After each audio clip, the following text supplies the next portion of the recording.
Hello and welcome to BYJU'S Exam Prep IAS. Before we dive deep into the Hindu analysis for today, I really hope that all of you are doing your answer writing practice without any fail every single day. What you can also do is write down the answers to the questions that we give at the end of the CNA on the BYJU'S portal. The link for this portal is given in the description of the video. Over here, you can see the answers of other aspirants. Also give your feedback so that you can compare with each other and learn from each other's mistakes and strengths. As you know, answer writing forms one of the most important aspects of your preparation because without this, it will not be possible to get the dream job that you're aiming for. So I hope that all of you write a lot of answers on the link that is given in the description of the video. Now let's begin our analysis for today with the first article that talks about the Supreme Court judgment in the Mohit Minerals case. If you remember, a few days back we did discuss this topic, that is, the Supreme Court of India recently gave a landmark judgment of the GST. While the Supreme Court of India was mainly asked a question with respect to the IGST, that is, whether or not the government of India can impose the IGST on the buyer or on the importer in place of the exporter. In this judgment, the Supreme Court supported what the Gujarat High Court had said. That is, the Supreme Court had said that IGST on the ocean freight cannot be imposed on the buyer who is present in India. It has to be taken only and only from the seller who is overseas, because the buyer who is in India is anyways paying taxes in the form of all the components that the person is actually purchasing within the country. While this was the main question in the Mohit Minerals case, the Supreme Court took one step ahead and also said a very interesting thing. The Supreme Court said that the recommendations of the GST Council about what taxes to impose, what commodities would come under what slab, are only recommendations in nature. That is, just because the GST Council has recommended a certain number of tax on a certain commodity does not make it mandatory on the states and on the union government. Meaning that the state governments still have the power to decide their own slabs, and whatever the GST Council decides is only recommendatory in nature. Now, many people are seeing this as a breakthrough judgment because till now it was assumed by most of the states that if the GST Council has recommended something, it is binding on them. And that is why none of the states since the introduction of the GST in 2017 had rejected the recommendation given by the GST Council. And now, with this judgment of the Supreme Court, a lot of things can change in the future. However, right now there is not much clarity about how to interpret this judgment. Both the central government and the respective state governments are seeking more legal clarity on this matter, but it is assumed that it will change a lot of things in the GST regime in the coming future. As you know, when the GST was introduced, it subsumed a lot of indirect taxes. A lot of entries in the state list of the 7th schedule were deleted or amended. There were new articles that were inserted in the constitution, like Article 246A, that gave the power to the legislature to legislate on the GST. The GST Council was also set up as a constitutional body in which the union government has a lot more powers as compared to the state governments, because union government had power of 1/3 votes in the GST Council, and every decision of the council is to be taken by a 3/4 or 75% majority. Thus, if the union government does not support any proposal in the GST Council, that means that proposal will never pass. Thus, the new law made the GST Council the all-powerful body. The Supreme Court's judgment now changes this myth, and the Supreme Court says that no, the Constitution does not say that the recommendations of GST Council would be binding. The Supreme Court said that we are just interpreting what is written in the Constitution and we are not adding anything new from our end. Now, as I said earlier, this judgment requires a lot of clarity both by the central government and by the state governments.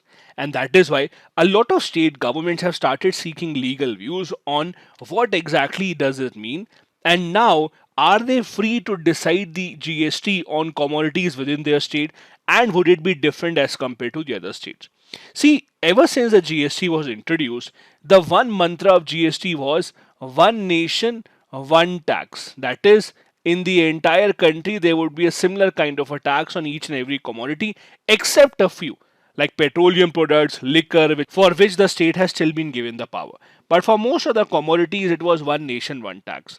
But this ruling of the GST now, if you interpret it in the easiest way, that means that different states will now be given the power to impose different types of taxes on different commodities. So it goes against the idea of one nation, one tax. Secondly, whenever this kind of a judgment comes in, let's say the Supreme Court gives a judgment against what the union government is actually saying or against the line of the union government. The one reaction that you would always see from the union government is that no, no, no, nothing has changed. We always knew this. We have not lost the case. It's a situation where you know that whatever you believed has been rejected and whatever you thought to be right has been rejected by the Supreme Court, but still you want to put up a brave face. This is what has happened with the union government again. After the Supreme Court judgment, the union government has said that yes, this is true. We always knew that whatever GST Council says is only recommendatory in nature. When did we say that it is compulsory? We never said it is binding. It is the state governments who never rejected this. The state governments always had the idea. If they wanted, they could reject it. So there is nothing that has changed. So this is the union government stand, that whatever Supreme Court has said is nothing new. We always knew that the recommendation of the council will not be binding. The state governments have the power to reject it, but they have never rejected it. So we are also continuing with the same. So as I said, the bottom line is that there is still a lot more clarity that is required on this particular judgment. About the GST Council, as you know, this is a constitutional body established by 101st Constitutional Amendment Act through Article 279A. This has representation from the union government side, that is the union finance minister and the minister of state for finance. Apart from that, every state government is represented usually by their finance ministers. Whenever the union government representatives vote yes, that carries 1/3 of the vote, and the state governments together have a 2/3 vote. Any decision to be taken in the council requires 75% of the votes, meaning that if on a certain matter all the state governments say yes, but the union government says no, then that will not be taken forward because the union government carries 1/3 of the votes. Now, with the Supreme Court judgment, supposedly the power of the GST Council has been cut down remarkably by the Supreme Court.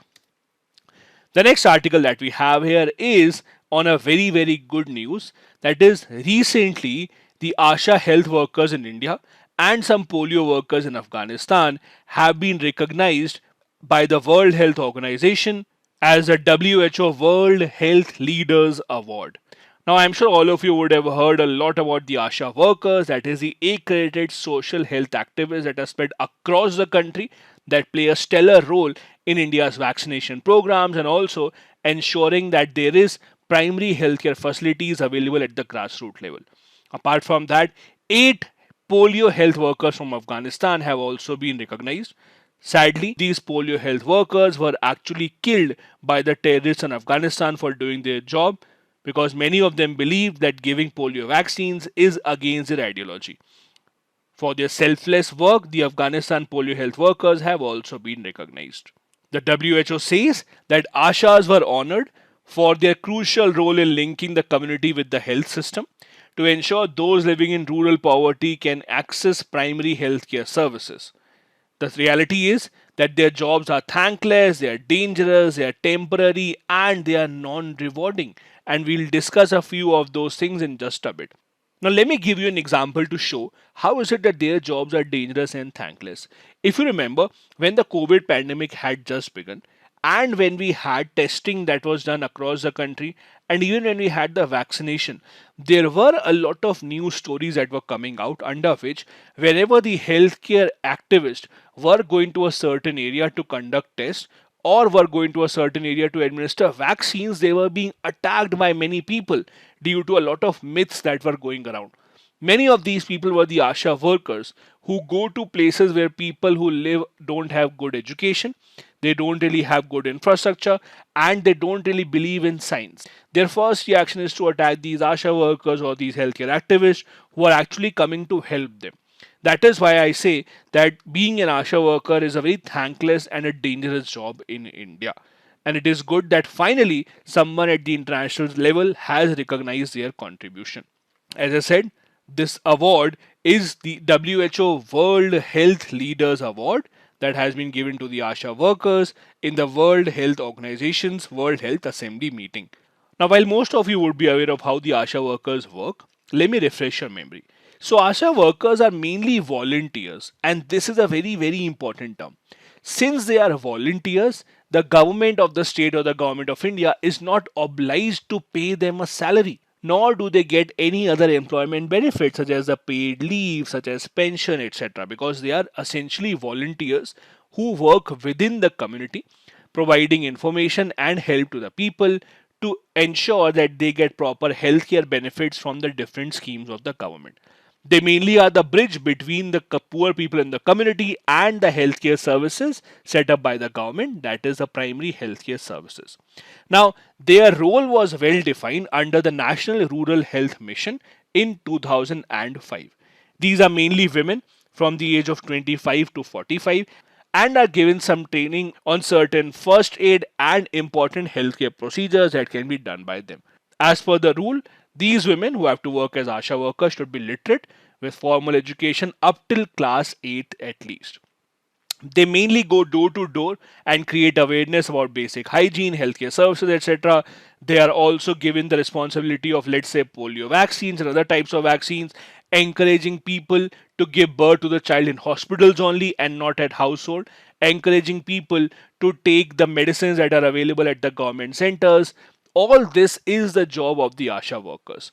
They also ensure that they give proper information about nutrition required during pregnancy, when the child is very, very young, etc. They help educate women about the use of contraceptives and the diseases that can be transmitted sexually. They have also played a major role in ensuring that the TB, that is tuberculosis patients, are kept under treatment and they are provided with medicine every single day. The sad part is, as I said, since they are volunteers, the governments are not obligated to pay them a salary. And they don't even have other employment benefits that other permanent employees of the government would have. They only get incentives based on the work that they do, which usually only adds up to 6 to 8,000 rupees a month, which is very, very low if they have to sustain themselves with a respected lifestyle. That is why just giving them an award or recognizing their contribution is not enough. We also have to take efforts to ensure that they get rewarded and paid for the amazing work that they are doing across the country. The next article that we have here is about the lessons that India can and must learn from what is happening between Russia and Ukraine. Now, before I actually go deeper into this article, let me talk a bit about what is happening between Russia and Ukraine and the big debate that is going on around the world. If you just Google right now, Russia Ukraine war tanks destroyed, you will see a lot of articles of very reputed international media houses. The point is that we have seen that the tanks, especially from the Russian side, have proven to be very, very ineffective in this war.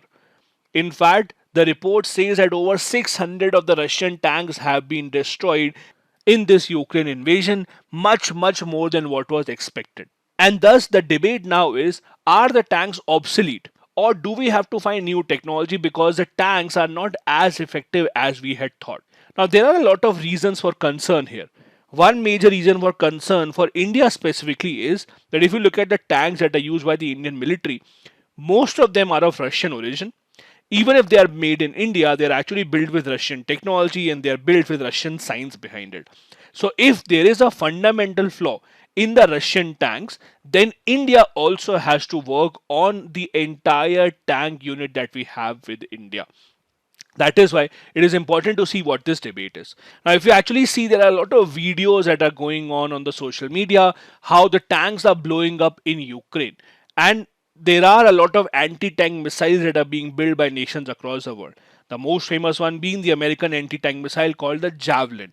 There are also a lot of anti-tank missiles from Israel, Turkey, etc., that have been bought by Ukraine and used in this war, which has led to destruction of a lot of Russian tanks. So, as per the authors, there are few key takeaways from the ongoing war. First, the battle tank now is not as effective as it used to be, especially of the current Russian design, because of the emergence of much cheaper anti-tank missiles from many nations across the world.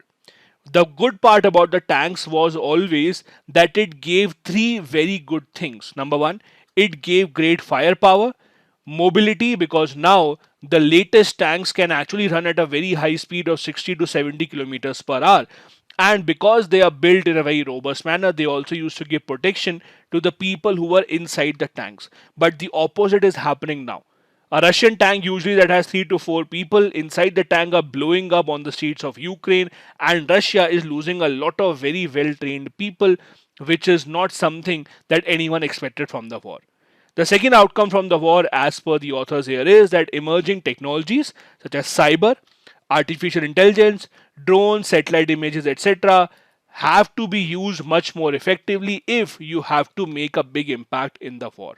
Yes, fighter planes, warships, etc., are still of great use, but in order to increase their efficiency and decision making, we have to make the best use of this technology, which Russia has not done. Thirdly, Russia made a big mistake. If Russia had actually planned this invasion well, their first step should have been to neutralize the air power of Ukraine. They should have made sure that they gain control of all the air bases of Ukraine so that they can't use their air power, which Russia did not do. Maybe because Russia's own air power was not effective enough. All these are lessons that people are learning from across the world, but it is especially relevant for India, as I said earlier, because India is a lot dependent on the weapons from Russia, including the tanks, the fighter jets, etc. So, if there is any key fault that is being found in the Russian tanks or Russian weapons, India should rectify that as soon as possible. Now, in the international media, there is a phrase that is going around right now called the jack in the box. As you can see in this article, the author here says that Russian tanks have a design flaw which is called the jack in the box, and the Western nations have always known about it. Now, what is this flaw exactly? The main problem with the Russian tanks, as per the experts, is the manner in which the ammunition is stored in the tanks. Now, the Russian tanks usually carry multiple shells within their body, which makes them very, very vulnerable. If there is any hit on the tank, even though there's an indirect hit, not at a place where the ammunition is stored, the tanks that Russia has are bound to explode because the entire ammunition will blow up. So the main problem in the tanks is the way and the place in which the ammunition is being stored within the tank. This design flaw specifically has been seen and utilized by the Western nations. The Western nations, in fact, saw this in the Gulf War in Iraq, when a lot of Russian made T 72 tanks were used by the Iraqi army, and the Western forces against Iraq knew how to blow up these tanks. Since then, the other tanks that Russia has produced, like the T 90s, also have the exact same problem. As per the experts, Russia now has to ensure that this problem is taken care of. Also, the nations who have been buying these tanks from Russia have to make sure that this problem is taken care of in their own tank systems, including India. Now, just to give you an idea, how much we are dependent on Russia in terms of our weapons, specifically the tanks. Almost the entire India's armed mechanized asset is of Russian origin, with the exception of just the Arjun tank that is indigenous. Most of India's T-90 and T-72 tanks are based on the Russian technology, although they are manufactured in India now, but it is based on the Russian technology only, so it is made in the same manner as the Russian tanks are made. Both these tanks are actually deployed in Ladakh after the China-India face-off in May 2020. India also had imported T-55 tanks from Russia, which are also used in the line of control for targeted firing. So as you can see, a lot of our tanks are of the Russian origin. Now before you start to worry, let me give you a very interesting reason why you should not worry. If you actually see, the biggest adversary that we have right now is Pakistan. Most of Pakistan's tanks and most of Pakistan's artillery is imported from China. Now, where did China make it from? China also has been very famous or infamous for reverse engineering these kind of weapons. So there are a lot of experts who say that what Chinese used to do was they used to buy just a few tanks from Russia, reverse engineer it, open up everything and see how is it made, copy it up and make their own versions. So in effect, what the Chinese actually make are also versions of Russian tanks only. And in effect, what Pakistan has in most numbers is the Chinese version. So most probably they would also have the same flaw that we have. So it's not that it is our tanks only which have this flaw. most of the tanks that you would see in the subcontinent would have these kind of problems. The next article that we have is about the cod. Now, there's no new information about cod in this article. It is just a kind of a refresher about how cod came into being and what are the objectives in front of the cod right now.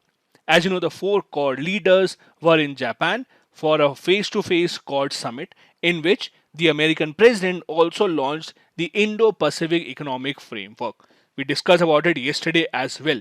The article here takes us back to the time that the Quad was formed and its history. The interesting part is, although we hear about Quad a lot in the past few years, but the fact is that Quad actually came into being in 2007. Although the leaders at that time did not really pay a lot of attention, and it only came back into focus in 2017, but the roots of the Quad go back to 2007.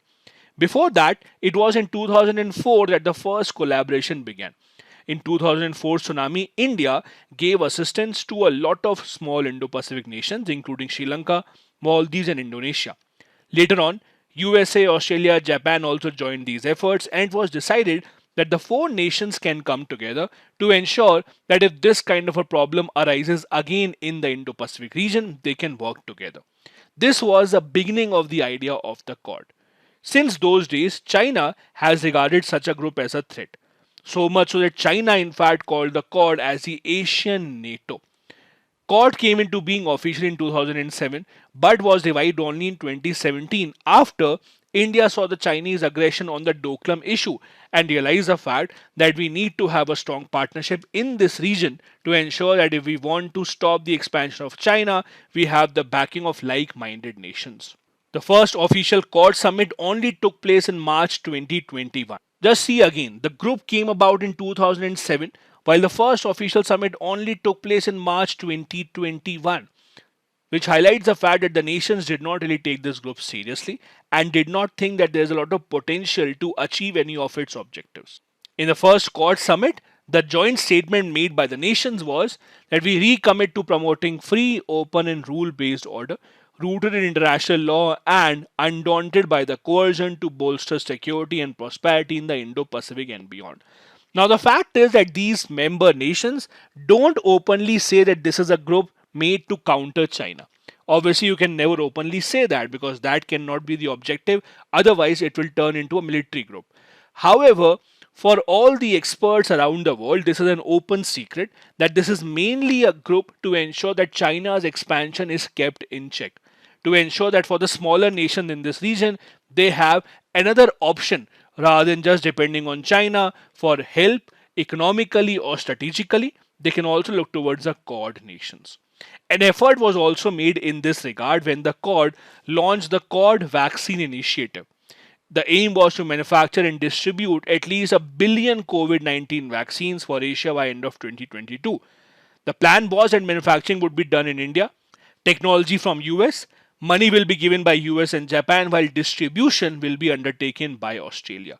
Now, although it was a very ambitious plan to make 1 billion COVID-19 vaccines, and it took a lot of time for this project to actually take off from the ground. But the good part is that finally the project is off the ground, and just last month India did provide a few vaccines under this particular program to Cambodia. Now, this is nowhere near the 1 billion vaccine mark, but at least it is a beginning that we have made in this. As I said earlier, this particular Quad summit was more important because of the launch of the Indo-Pacific Economic Framework, about which we discussed in detail yesterday, about how it has 4 different pillars, that is the supply chain resilience, clean energy, infrastructure and digital trade amongst the nations. This, as I said, is a news from last month when India supplied 3.25 lakh Covishield vaccines to Cambodia as a part of the Quad vaccine initiative. The aim is to make 1 billion vaccines, which is a much bigger aim as compared to what the beginning has been. Also, in the past few years, a lot of initiatives have been taken by nations across the world, specifically keeping in mind the expansion of China, in order to ensure that they don't have the power to pressurize the other smaller nations in this region. Quad is an example of that, but there are many other groups as well. Also, I would like to clarify one thing here. Although the topic here says a defense pact to counter China, Quad is not a defense pact. The member nations have clarified it time and time again. This is not a defense pact. There are other pacts such as the AUKUS, which we have discussed about. Then we have the Australia, New Zealand, US treaty that also works as a defense pact, but Quad is not one of them. One other group that we have is called the Five Eyes Alliance. That is mainly a group based on intelligence sharing, where five member nations US, UK, Canada, Australia, and New Zealand have decided to share all the intelligence which is important for each other's nations. The four members oppose China's vow to take back Taiwan by 2049. Although New Zealand does not really speak against China, since China is its largest trading partner, but New Zealand is still a member of the Five Eyes Alliance. So it is not just India, but nations across the world see China as a growing threat and have been keen on forming such kind of an alliance.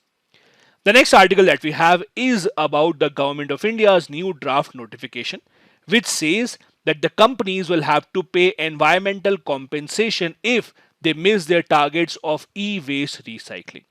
The Government of India says in its draft that the target is to ensure that 60% of e-waste generated in India is recycled by 2023.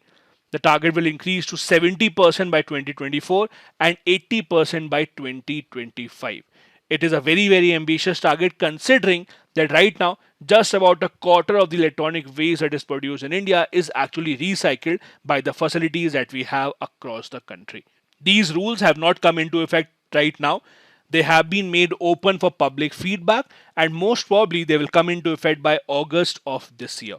In short, the companies who are selling these kind of products like laptops, mobile phones, etc., they would have the responsibility to take back those mobile phone laptops once their life ends and recycle it.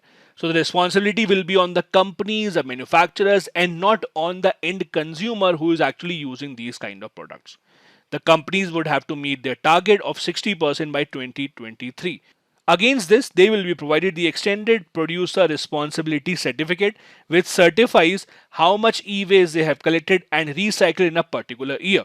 The companies that are going over and above their targets can then use these certificates to sell to the other companies and they can earn profit from it. So it works in a kind of way that the carbon credits actually work. If my target is 70% and my company has recycled 90% of these products, then I have 20% of these certificates extra, which I can sell to other companies because the other companies also have to meet their target. Otherwise, they would have to pay the penalty to the Government of India. This is how it works. Now, the other part is you have to understand. Let's say I have a Lenovo laptop. Now, I can't expect that after my Lenovo laptop stops to work that the company will send someone to collect it from my house and it will recycle. Because for the company to go to every single individual and collect all these things is not really possible. So the responsibility mainly that is being given to the company is through the bulk consumers of electronic products. Like for example, in BYJU'S, we would have more than 1,000 laptops. Almost each and every employee would have his or her own laptop. There would be other devices that are being used. Now, if you have this contact with the company, then in bulk, the producer of these kind of electronic instruments can take up these items and give it for recycling. So it is for bulk consumers mainly.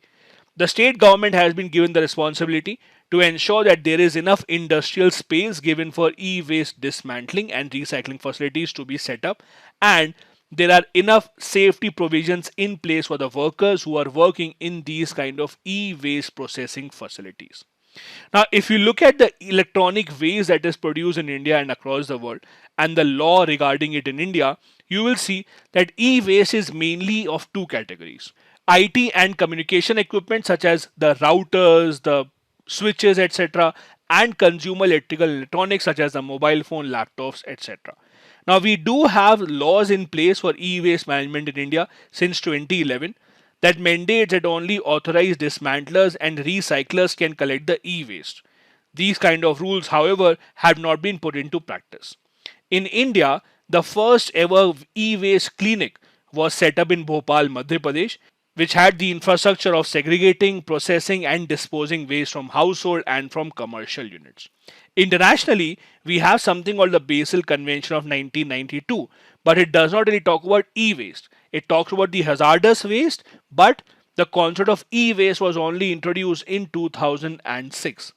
The Nairobi Declaration of the Basel Convention on Control of Transboundary Movement of Hazardous Waste talked about how e-waste also should be transported only after giving due information to all the countries through which this e-waste is actually going. In India, the CPCB says that India has generated over 10 lakh tons of e-waste in 2019-2020, and this is increasing year after year.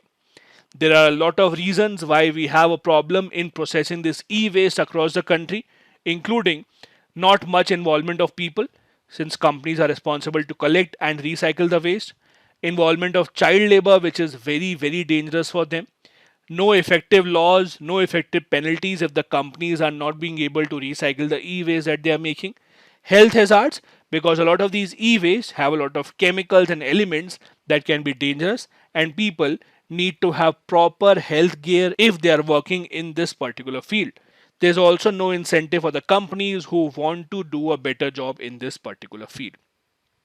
Now, if you look at nations across the world, this is an older data of 2016. But just to give you an idea, it is the developed nations that produce most of the e-waste across the world. Especially when you talk about in terms of per capita.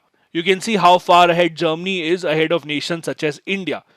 Due to its population, the total e-waste generated in India can be high, but in terms of per capita, our total e-waste generated is still very, very low.